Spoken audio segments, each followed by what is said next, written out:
Ethan never believed in conspiracy theories.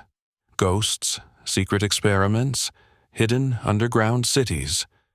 All of that sounded ridiculous to him. Until the night he found the elevator. It happened during a thunderstorm in November. Ethan was working late in an office building in downtown Chicago. Everyone had already gone home hours ago, and the only sounds left were the rain hitting the windows and the quiet hum of fluorescent lights. At around 11:40 p.m., the power suddenly flickered. Then everything went dark. "Perfect," Ethan muttered. A few emergency lights turned on, covering the hallway in a dim red glow.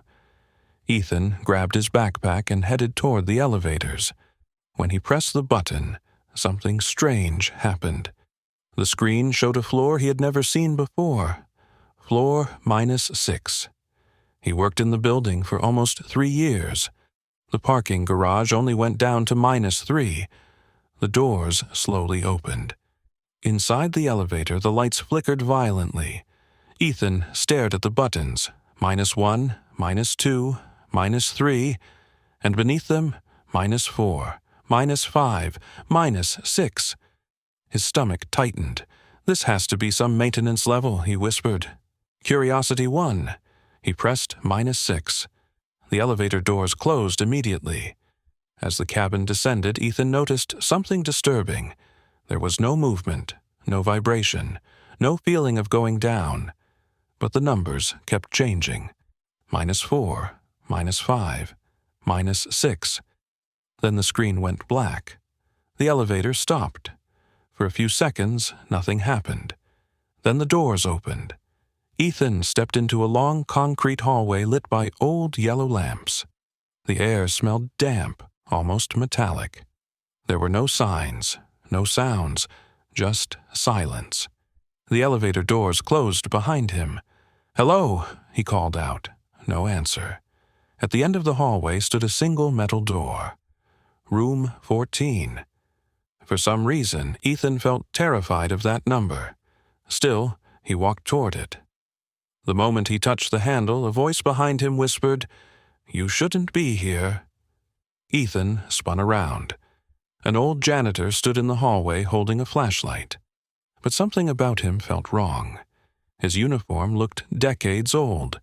His skin was unnaturally pale. And his eyes were completely black. "You need to leave," the janitor said calmly. "What is this place?" Ethan asked. The janitor ignored the question. "They'll know you're here soon." "Who?" The lights suddenly flickered. For half a second, Ethan saw dozens of silhouettes standing at the far end of the hallway. Watching him? When the lights stabilized, they were gone. Ethan backed away slowly.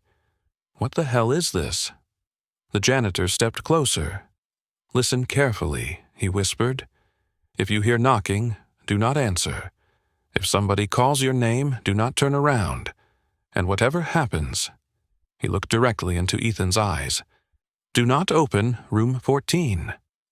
A loud metallic bang echoed through the hallway. Then another. Bang, bang, bang. Someone, or something, was knocking from inside room 14. Ethan's heart pounded. The janitor suddenly looked terrified. "They found you."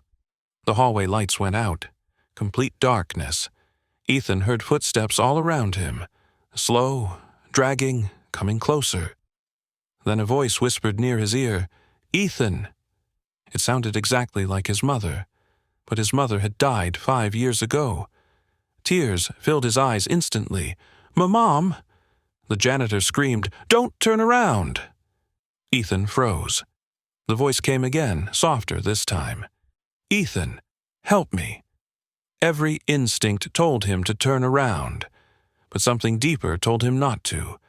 Then came the knocking, not from room 14 anymore. From behind him, 3 slow knocks, knock, knock, knock. Ethan shut his eyes tightly. The air became freezing cold. And then, silence. The lights turned back on. The hallway was empty. The janitor was gone. Only room 14 remained. Its door was now slightly open. Inside, Ethan could see darkness moving. Not shadows, something alive. His phone suddenly vibrated. No signal, but a message appeared anyway.